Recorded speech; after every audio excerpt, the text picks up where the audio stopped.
ายุฤดูร้อน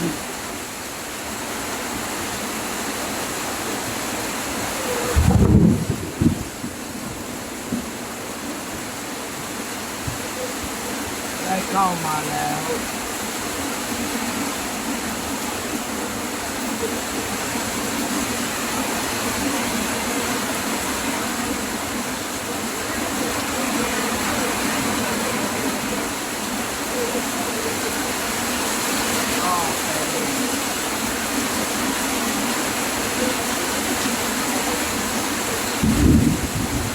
ธรรมชาติ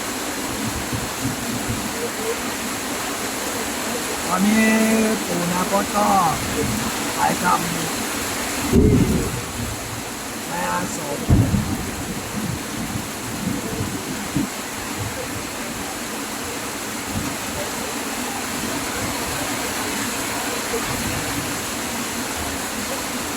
ก็ถ่ายทำในอาสมปู่นาคตตอนนี้ก็พายุฤดูร้อนจริงๆแล้วต้องมาเดือนพฤษภาตอนนี้ก็เดือนเมษา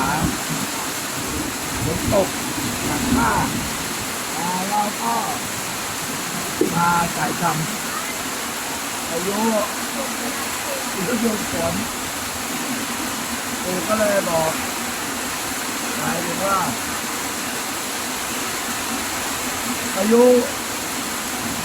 ได้ตกหนัก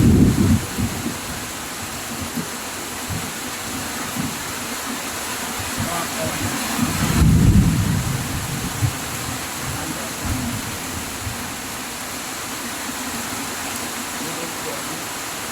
นาสมของปู่นาคตก็คือเป็นพายุฝนเสียงฝนได้ตกลงมาท่ามกลาง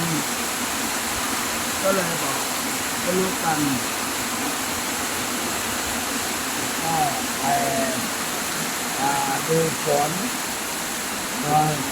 หมายถึงว่าพายุได้ตกลงมาแล้ว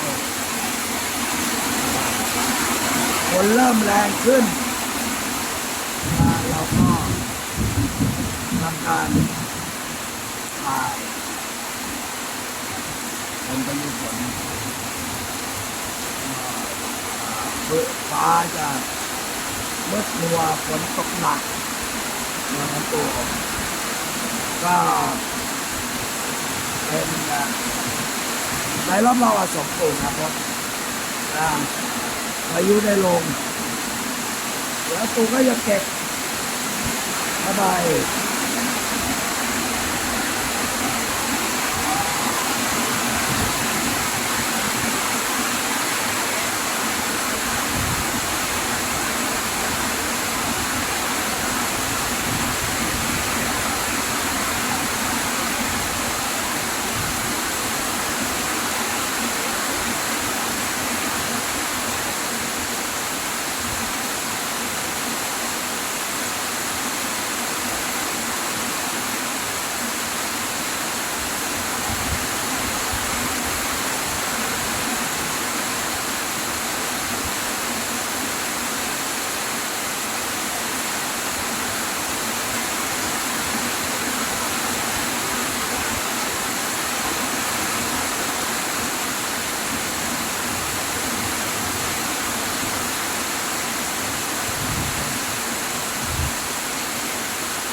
ก็ปิดผ้าใบ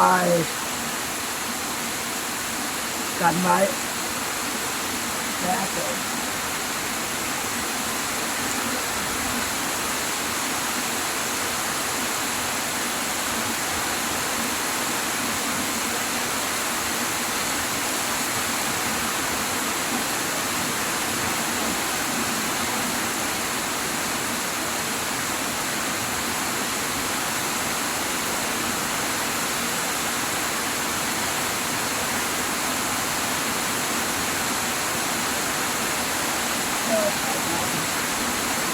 รียบร้อย